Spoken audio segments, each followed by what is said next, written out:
What is the third step in disarming your inner critic? We have been learning about knowing your inner critic and how to disarm them. We learned how the voice of inner critic is not your voice, how it gets formed from the voices of our parents or teachers or society and so on, which initially starts as a good thing. We have to reach certain standards. It reaches some kind of impossible standards, and when we are not able to reach the impossible standards of someone else, our inner critic starts beating us up for the smallest of mistakes. It keeps a gallery of our mistakes just to shove it in our face. And we have started learning how to disarm them. We learned putting a name to it. I call my inner critic as PC, not personal critic or pathological critic, which it does mean. I call mine as piece of crap. Whenever I hear that voice, I say, no, it's not my voice, it's PC's voice. And we also learned what to reveal the true purpose of the inner critic. What is it giving us? In here, we will understand what is the real price of listening to your inner critic. It's a real wake up call.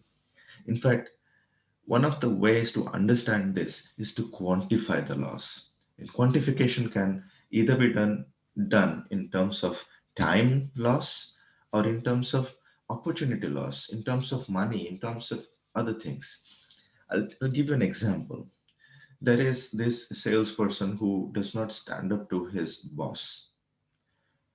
And every time he does that, he listens to his inner critic who says, come on, you might be fired if you stand up to your boss. Just listen to what your boss says. He's not, he is very assertive in front of other people, just not with his boss. What does he do? He keeps listening to it. And because he is listening to his inner critic, he has lost opportunities every quarter, every year on things that he could have earned. He can put a price, a dollar amount or a pound amount to this.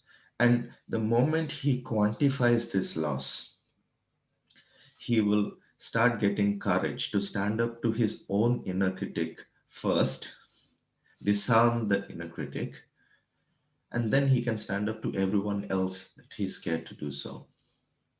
If you can put a quantification in time, in terms of relationships, in terms of time that you have lost, how many of us are trying to write a book, do a startup, do something different, but we have lost time. We were thinking about it last year, previous year, previous year, previous year, previous year.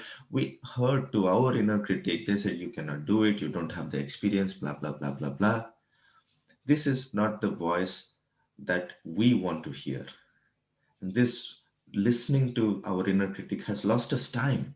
It has lost us money. It has lost us much more. The moment we quantify, you write it down. See, I lost this much because of you, PC, piece of crap.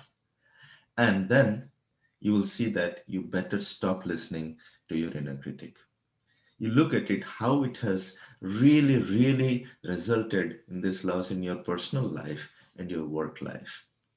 The worst of it all, it eats your self esteem. It reduces your happiness as a result.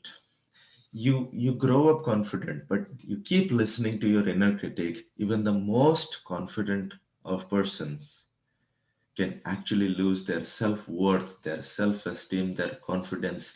It can be very exclusive. For example, the same person can be confident in front of a different audience or a different situation, and they are not confident in a specific place because their inner critic is constantly showing them a gallery of failures, a gallery of mistakes. And if you don't do the best, you are nothing. And that's wrong. They are wrong. You are worth it. So let's see one last way, which is completely different from all these corrective ways of disarming our inner critic. It's a very constructive way of disarming our inner critic in the next video. But once you do these three steps, you name your inner critic, you reveal their true purposes, you distance yourself by naming them, by the way, and then you quantify the real price you are paying by listening to this inner critic, you will start going away, stop listening, and your inner critic will become useless. You will use the criticism to get feedback, but nothing else. That's it. No more reduction in self worth. If this video has helped you in any way, don't forget to buy me a coffee. And thank you if you have bought one using the link below. In the next video, let's see a constructive way to increase our self worth, our self esteem.